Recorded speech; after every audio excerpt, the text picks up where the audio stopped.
খুশি বিড়বিড় করতে করতে চলে যায় সিঁড়ির দিকে। আচমকা হাত টেনে সোফায় বসে রূপকথা। হেরে বলতো তুই অব্রর রুমে কি করছিলি? আবার কোনো ঝামেলা বাঁধাতে গিয়েছিলি নাকি? কই না তো আপু, আমি এখন কোনোই ঝামেলা বাঁধাইনি। এরই মধ্যে রান্নাঘর থেকে ডাক আসলো নাজনীন বেগমের। রূপকথা মা এইদিকে আয় তো। আসছি আম্মু, একটু তাড়াতাড়ি আয় মা। নাজনীন বেগমের ডাকে খুশি আর কিছুই বলতে পারে না রূপকথায়। সে চলে গেল রান্নাঘরে। খুশি যেন হাঁপ ছেড়ে বাঁচল, নয়তো এক্ষুনি চেপে কথা বের করে নিত রূপকথা। সেইখানে অব্রুর দোষ থাকলেও সবাই তাকেই দোষ দিত, কারণ তাদের গুন্দর ছেলে তো কোনো নারীর দিকেই তাকায় না। নারী তো দূরে থাক, পুরুষের দিকেও তাকায় না।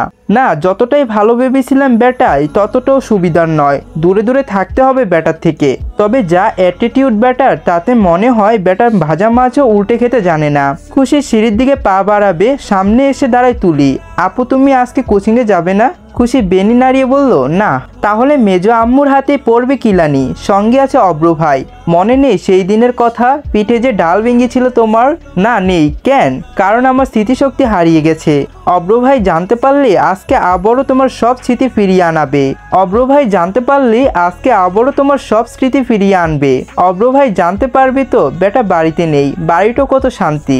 এই কথা বলে খুশি আবারও গা এলিয়ে বসে পড়লো সোফায়। তুলি চিন্তিত কণ্ঠেই বলল, দেখো আপু, সেইটা না হয় বুঝলাম, কিন্তু মেজো মাহার থেকে বাঁচবে কিভাবে? তোমার স্যার তো হানিফ মিয়া কল করে মেজো মাকে সব বলে দিবে। খুশি গা এলিয়ে মুখে একটা হাই তুলে জবাব দিল, আমার ফোন সুইচ অফ করা। আম্মুর ফোনে হানিফ স্যারের নাম্বার 2400 দিয়ে সেভ করে দিয়েছি, যেন হানিফ স্যারের কল দিলেই আম্মুর নিজের থেকে কেটে দেয়। তুলি চোখ বড় বড় করে অবাক সরে বলল, এই তাই নাকি? কি সাংঘাতিক বুদ্ধি গো তোমার! এত বুদ্ধি কোথায় জমিয়ে রাখো তুমি? আমাকেও তো কিছু দিতে পারো নাকি? খুশি মুখ কুচকিয়ে তাকায় তুলির দিকে। সমস্যা নাই, ধার হিসেবে না হয় রাখবো, পরে তা সময় মতো ফেরত দিয়ে দেব। এখন আমাকে একটা বুদ্ধি দাও তো দেখি, কিভাবে আমিও আজকে প্রাইভেটে যাওয়া থেকে বাঁচতে পারি। খুশি কাঁধ ঝাঁকিয়ে উত্তর দিল, তুইও গিয়ে এইটাই অ্যাপ্লাই করে দে, ব্যাস হয়ে গেল। তুলি খুশি হয়ে হাত চাপিয়ে বলল, ঠিক আছে, আমি এক্ষুনি যাচ্ছি। সন্ধ্যা ঘনিয়ে আসছে, আকাশ জুড়ে সন্ধ্যার শেষের আলো ছড়িয়ে আছে। লালচে আবায়া ধীরে ধীরে সোনালি হয়ে মন হয়ে যাচ্ছে। হালকা বাতাসে চারপাশে যেমন কমল শান্তি বয়ে উঠেছে। চৌধুরী বাড়ির ডাইনিং রুমে বসে রয়েছে রেহানা চৌধুরী, সাথে রূপকথা, শিশি, খুশি আর তুলি। তারা চার বোনই একসঙ্গে গল্প করছে, আর রেহানা চৌধুরী পান চিবোতে চিবোতেই টিভিতে তার নজর। চার বোনই বসে প্ল্যান করছে তারা বিয়েতে কি কি করবে, কে কেমন ভাবে সাজ দেবে। রূপকথার ফোন থেকে একের পর এক অনলাইন জিনিসপত্র দেখিয়ে যাচ্ছে বোনদের। শিশি দুটো ড্রেস পছন্দ হয়েছে, তুলিও একটাই পছন্দ করলো, কিন্তু খুশির কোনোই ড্রেস পছন্দ হচ্ছে না। রূপকথা খুশিকে জিজ্ঞেস করলো, তোমার কোনটা পছন্দ? খুশি ব্রু নাড়িয়ে বলল, বুঝতে পারছি না আপু, ভালো করে দেখছি আপু, কোনোটাই পছন্দ হয়নি আমার। ঠিক আছে, তোকে তাহলে শপিং মলে নিয়ে যাব, সেইখান থেকে নিজের পছন্দ করে ড্রেস নিয়ে আসবি। এই সময়ে বাড়ি ফিরল চৌধুরী বাড়ির পুরুষরা। প্রথমেই এলেন তিন ভাই। রেহানা চৌধুরী এমদাদুল চৌধুরীকে জিজ্ঞেস করলেন, দাদু ভাইরা কই? মা পেছনে আসছে অব্রর সাথে। তা কি কি নিয়ে গেলে ওখানে? এই তো কয়েক রকমের মিষ্টি আর কিছু উপহার। তারপরে শাহাদাত চৌধুরী বললেন, মা ওনারা পরশুই আসবেন এঙ্গেজমেন্টের জন্য, আমাদের কাল থেকে কাজ শুরু করে দিতে হবে। ঠিক আছে বাপ, তোরা যা গিয়ে চোখে মুখে পানি ছিটিয়ে দিয়ে খেতে বস, বৌমারা নাস্তা বানিয়েছে। তিন ভাই চলে গেলেন উপরে। এইদিকে অব্র, রুদ্র আর সেহরানও এসে পড়েছেন। তিন নাতনিকে দেখে এগিয়ে গেলেন রেহানা চৌধুরী। দাদু ভাই তোমরা এসেছো? পাশে থাকা রুদ্র আর সেহরান উত্তর দিল, জি দাদুমণি। তবে অব্র আর কোনো রকম কথা না বাড়িয়ে চলে গেল নিজের রুমের দিকে। সিঁড়ির কাছে গিয়ে অব্র পা থামলো। অব্রকে দেখেই খুশি মাথা নিচু করে ভয়ে একটা ঢোক গিলল। অব্র এক পলক তাকিয়ে চলে গেল নিজের রুমের দিকে। খুশি গা এলিয়ে বসে পড়ল সোফায়। অভদ্র লোকটা আবারও বাসায় ফিরেছে, না জানি কি কি অপেক্ষা করছে আজ খুশি তোর জন্য। তিন বোন আবারও জিনিসপত্র দেখায় ব্যস্ত হয়ে পড়ল। খুশি উঠে দাঁড়িয়ে বেনু নাড়াচাড়া করতে করতেই চলে গেল রান্নাঘরের দিকে। তার খুব খিদে পেয়েছে। রান্নাঘরে নাজনীন বেগম গরম গরম মোমো তৈরি করছে, সঙ্গে কিছু সিঙ্গারা। তা দেখে খুশির জিভে পানি চলে এলো।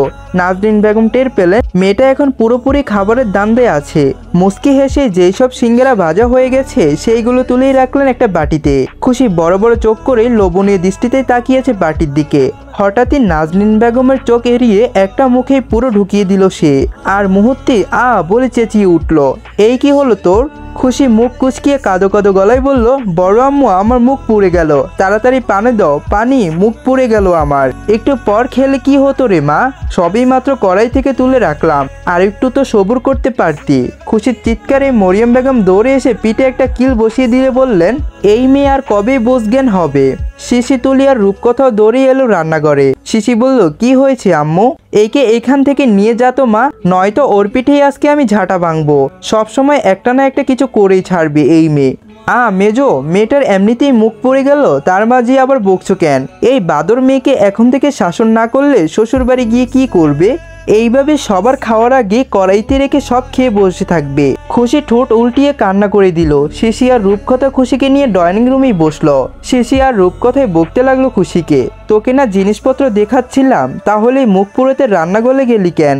খুশির মাথায় নিচু করেই বসে আছে, সে কিছু বলতে যাবে অমনি মরিয়ম বেগম নাস্তা নিয়ে এলো ডাইনিং রুমে। খুশির মনটা খাওয়ার জন্য উতাল হয়ে আছে, কিন্তু একটু আগে যে শরম পেল, সাথে মায়ের হাতে একটা কিল, এতে বেচারে সিঙ্গারার হাতও দেবে না ভেবে নিল। সবাই খাচ্ছে, কিন্তু খুশি মুখ বেচকি করে অন্যদিকে তাকিয়ে আছে। তারই মধ্যে সিঁড়ির কাছে এসে ডাকলো অব্র, খুশি তোর বই খাতা নিয়ে আমার রুমে আয়, আজকে তোর ক্লাস নিব আমি। নিচে থাকা সবাই অবাক দৃষ্টিতে তাকায় অব্রর দিকে। অব্রর কথাটা শেষ করে আর এক সেকেন্ডও দাঁড়ায় না, চলে গেল নিজের রুমে। খুশির কলিজা লাফিয়ে উঠল, ভয়ে কাঁপতে লাগলো সে। এই রে, আজকে তো কোচিংও যায়নি, এখন কি হবে, কি পড়া দেব আমি অব্র ভাইকে, কি ক্লাস নিবে আমার? পাশে দাঁড়িয়ে থাকা নাজরিন বেগম মুচকি হাসি রেখে বললেন, যা মা যা, ভাই এতদিন পরে পড়াবে তোকে, যা একটু পড়াশোনা কর গিয়ে। খুশি মিকি হেসে মনে মনে বলল, এ পড়াশোনা করাবে না, আমাকে মারার ধান্দা, আজকে যে কি আছে কপালে আল্লাহই জানে। দূর, সবাই মিলেই শুধু আমায় মারে, ভালো লাগে না বলেই খুশি হাঁটা দিল অব্র রুমের দিকে।